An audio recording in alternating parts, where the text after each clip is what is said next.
If you live in a rural area, you're more likely to die of heart disease, cancer, a car accident, a firearm accident, a drug overdose, chronic respiratory disease, a stroke, Alzheimer's disease, diabetes, kidney disease, the flu, pneumonia, and suicide. If you're a mother, you're more likely to die before, during, and after childbirth. A fetus is more likely to die in vitro, and an infant is more likely to die before the age of 1. But perhaps most tragically, children born in rural areas and small towns are more likely than urban children to die at the hands of a school shooter. This is stuff you could definitely try in a small town. Part 3. School shootings.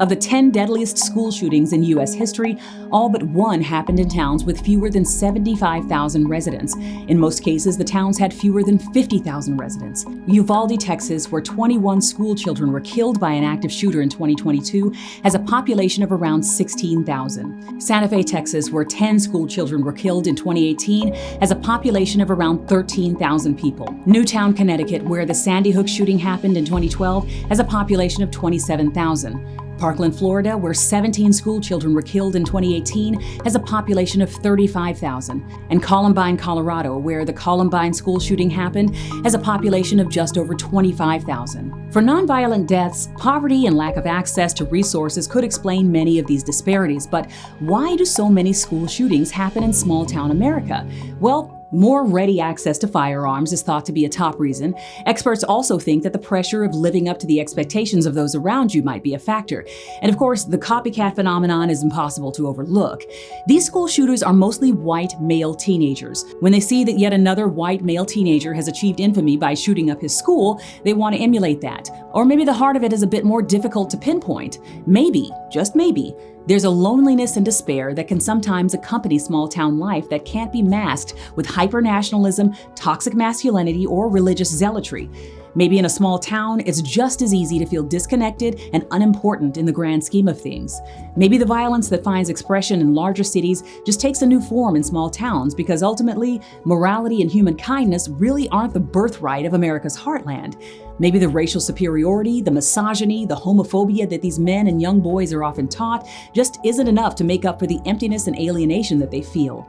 Maybe the fading promise of social dominance is feeling more and more like the vestige of a bygone era. So they rage, inwardly at first, but that leaves them feeling powerless. So they turn that rage outward. And maybe they're no different in that respect from the black or brown boy that turns against his urban community because of the hopelessness that he feels. He wants to assert his power, his dominance, his significance on the world. But at least in the case of that black or brown child, there are socioeconomic and cultural factors at play that might substantiate those feelings of hopelessness.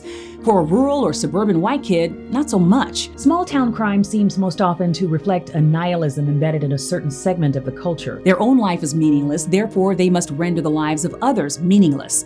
Very few of these young men seem to have found any creative expression or significant connection with their peers. They're not plugged into any calling or purpose that's greater than themselves.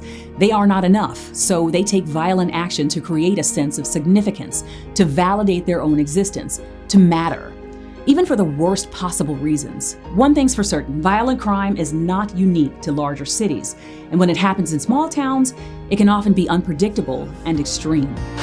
We'll try that in a small town. I'll be doing 2 shows this fall, one at Dizzy's Jazz Club in New York City on the 11th of September, and the other at Blues Alley in DC on the 15th of October. I would love to meet you. Visit the link in my bio or in this video's description for tickets.